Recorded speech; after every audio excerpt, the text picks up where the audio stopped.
12 Rules for Life, an antidote to chaos.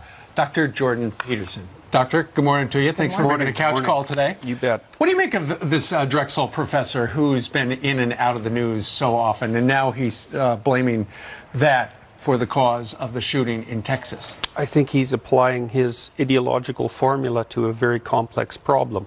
And it's an easy thing to do. It's this sort of postmodern formula that's taught to university students everywhere now. What is the formula?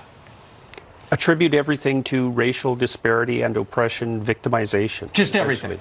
Well, essentially, it's a recasting of Marxism, I would say. And with the Marxist theory, it was rich against poor, bourgeoisie against proletariat. And that was recast in the 1970s as oppression due to group identity, essentially. And so that's where identity politics came from. It's a formula you can learn in about a day, and then you can use it to explain everything. College is designed to teach you to think about the world and prepare you for the world outside of college. How is this helping that, and what kind of students are we getting when they're 22, 23, whenever they graduate? You have the tense wrong. College was that. Understood. So, and I don't think it is that in many cases now, especially in the liberal arts, and that's a real catastrophe. Much different than my experience 15, 20 years ago. Yeah, well, things have changed dramatically in the last 5 years, I would say. And we saw this rise of political correctness in the 1990s. It burst forward in between 1990 and about 1993. And then it seemed to subside a little bit, but it's back with an absolute vengeance now. And we know that most of the university campuses, in the liberal arts anyways, are heavily dominated by leftist thinking, and radical leftist thinking for that matter. Well, what happened, Doctor, in the early 90s to spawn this? Well, I think it's popped up more or less repeatedly since the late 1960s. I'm not sure exactly why. Started with the anti-war movement? Yeah, with the anti-war movement, but there was a fair bit of radical thinking in the 1960s on the left side, and many of those people ended up teaching in universities. And so, and with the rise of postmodernism, that's a huge factor. That was a French intellectual school that was a transformation of Marxism into identity politics, essentially. And because it's, I think, in some sense, because it requires almost no intellectual effort and leaves you with an overwhelming sense of moral superiority, it's very attractive to people. They're basically teaching young people, I would say, to be ideological avatars, to go act out this pernicious doctrine in the real world. Well, some of them were doing that. They were howling at the moon. They were screaming in the night. They were upset at the year anniversary a few days ago of President Trump being elected. What do you make of that? Well, I think a lot of that is a kind of narcissism. You know, I mean, that sort of public display.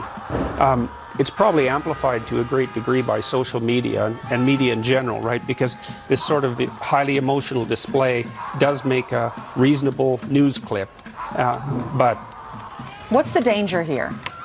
Well, the danger is everywhere at the moment. The danger is increased polarization. We're seeing that nonstop at the moment. And I think it's mostly because the people on the radical left are pushing way too hard. That's my estimate.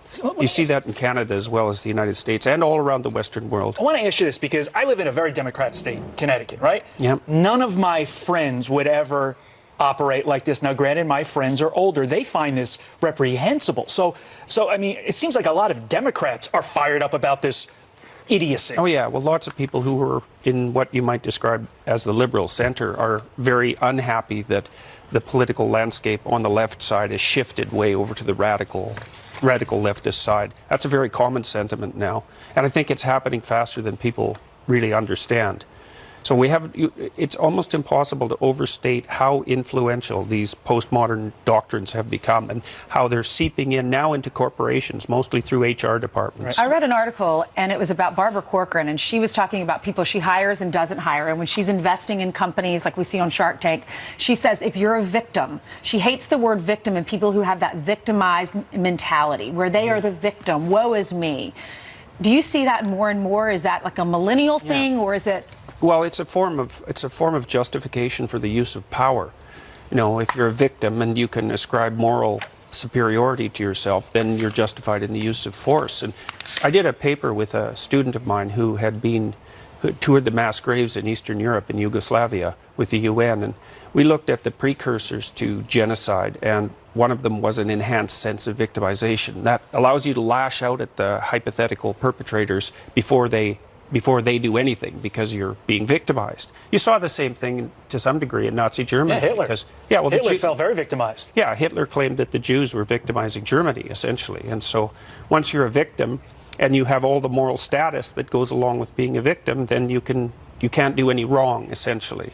So. Interesting discussion. Dr. Jordan Peterson's new book is called 12 Rules for Life, an Antidote to Chaos, which we certainly need now. Doctor, thank you very much. Thank you, Doctor. Thank you. Hey, thanks very much for the